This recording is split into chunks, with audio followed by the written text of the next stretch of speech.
Heard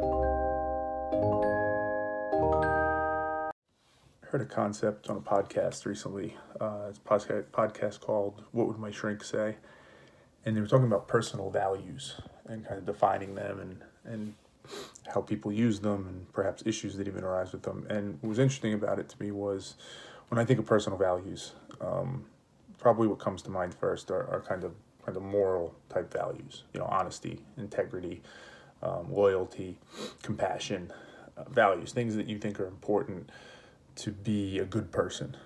But what they were talking about was personal values should really be very directly personal to you in a way in which it's something that you value, meaning almost more that you derive pleasure out of it.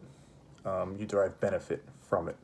So less outward facing and more inward facing. And it's not to say that those other values or morals aren't important, but just the idea that you should have a view also into your personal values, the things that personally bring you pleasure, that you want in your life. Just like you aspire to be honest or compassionate, you want those things in your life because you want to exude that outward. Personal values are things that you should also want to have in your life, and it's just more of an inward focus. So, a personal value could be reading. A personal value could be Brazilian Jiu-Jitsu or exercising regularly. Personal value could be spending time with family. A personal value could be constantly growing, your perspective on the world and seeing different places and learning different cultures. A personal value could be shooting a bow and arrow at a target, right? It could be all different things. It doesn't matter what it is, but for you, you've determined it brings you pleasure. It brings value into your life. And it's a really interesting thing to think about because the way they talked about it on the podcast is you should have a list. You should lay that out of what those things are. And the exercise in and of itself makes you probably identify some things. And from a very logical perspective, if there are things that bring you value in life, net value, because that's kind of the key piece of it, right? It's got to be a net benefit. And I think that's the thing with these personal values is that there's net benefit or there's net positive in what they are. If something you enjoy in life is sleeping around and you're married, that's not a great thing. Then your personal values are a little bit at odds, and it might not be a net positive. It might feel positive at the moment, but when you net it all out, there's too many negatives that come along with it. Those personal values are net positive, so that cost side of the equation is very low. And by going through the process of laying those out, from a very logical perspective, you bring more of that into your life. That pleasure versus discomfort meter starts to shift a lot towards the pleasure side. And it's such an obvious, almost cliched thought, but one that we don't practice enough of, which is just making time for the things that we really enjoy. And I think the trick in it, though, is to be really thoughtful about identifying those things and making that list.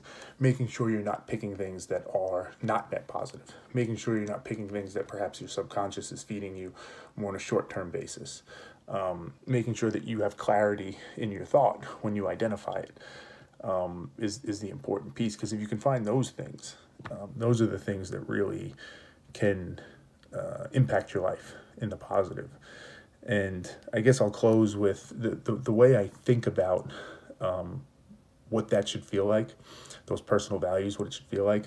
The thing that comes to mind most often for me or resonates strongly for me is I think back to when I was a kid, right? Maybe 10, 12 years old.